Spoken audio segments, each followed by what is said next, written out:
with a robust economy, and with powerful technology that is sustained by a powerful educational system. I said that all of this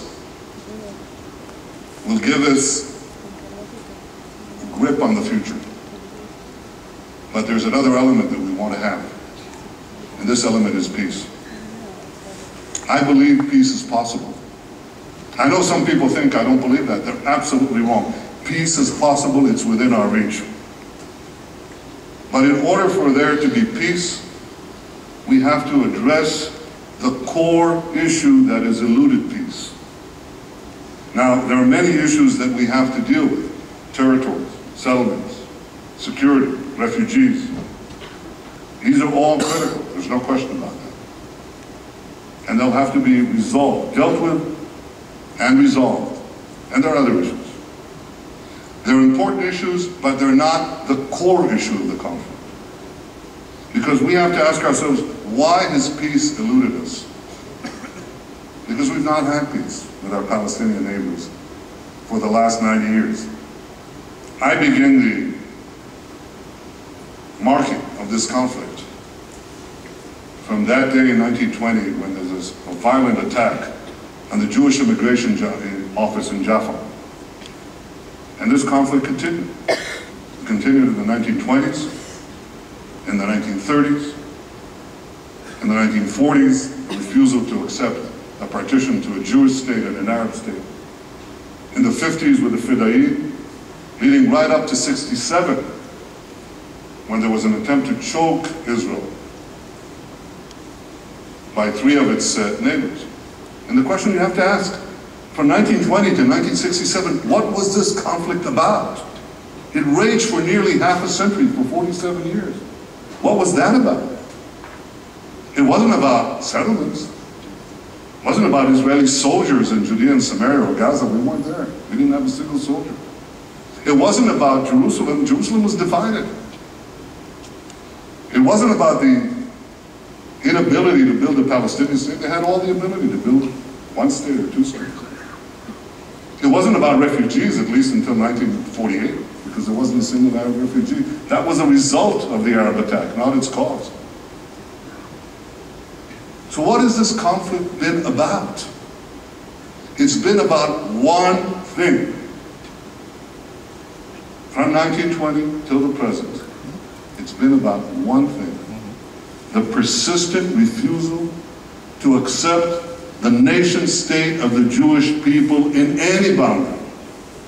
That's the truth. Now, I think this can be removed. I don't think it's easy. Well, I think it's conceptually easy, but hard to do. I can tell you, it's not easy. Because to argue against a common ethos is hard. I know. 2 years ago, I stood before my own people. And I said something that wasn't easy for me to say. I'm deeply attached to the land of Israel. I'm deeply attached to our ancestral homeland, but I said, there's another people here, we'll have to have a division. I said, facing the Israeli people, I said, I will accept a Palestinian state.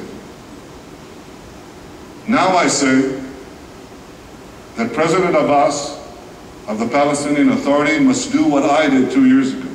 He must face his people, the Palestinian people, and say, I will accept the Jewish state.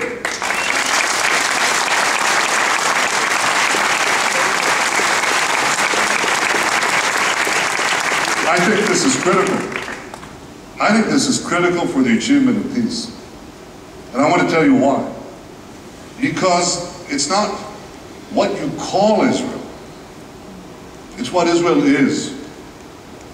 They say, well, you can call it Israel, you can call it David's empire, you can call it anything. That's not what I'm talking about. As far as I'm concerned, they can call their state Palestine, or they can call it Arafat land, they can call it whatever they want. But I wasn't talking about what they call it. I'm talking about what it is. It is, for them, the nation state of the Palestinian people. Israel is for us the nation state of the Jewish people.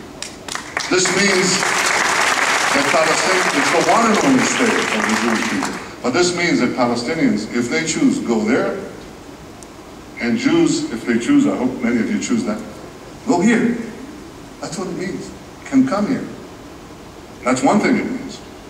The second thing it means is that the non-Jews of Israel, the non-Jewish citizens of Israel, have full and equal civic rights.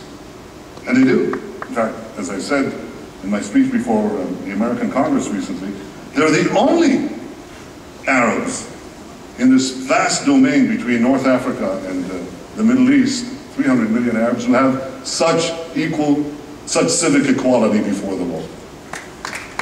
The only one. And they'll continue to have that. This is not a subject to question. But there will not be a demand, any demand, for further subdivision of Israel once we have peace. There won't be another Arab state or a sub-state or an appendage to the Palestinian state in the Galilee or in the Negev. The rights of Israel's non-Jewish citizens are satisfied under the law, but there will be no more national claim because this is the Jewish state, the nation state of the Jewish people. And of course it also means that it won't be a binational state. It will have a solid Jewish majority, something that we have to ensure by doing all the things that I talked about, and other things, legal things, democratic things, prosperity, education, all these things will ensure a Jewish majority. It will have a Jewish majority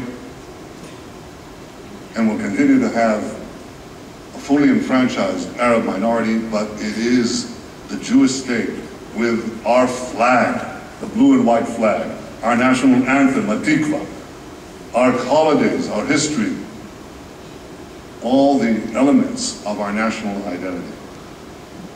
That's why there must be a recognition, mutual recognition, between the Jewish state and the Palestinian state. We're prepared to give that recognition. I've already declared it.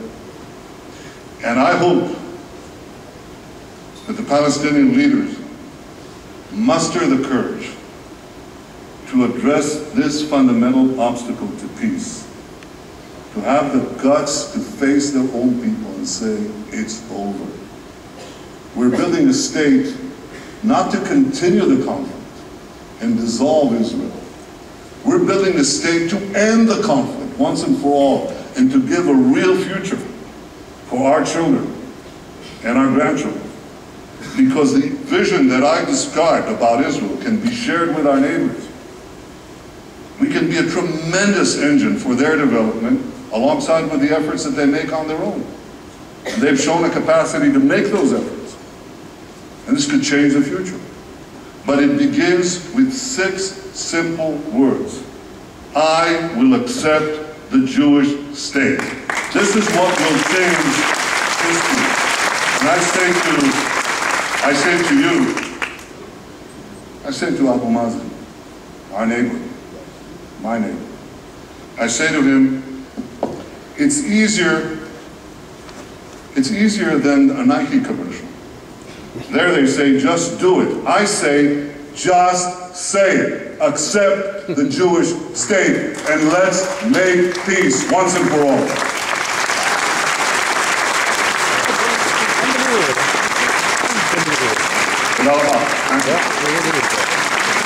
Thank you.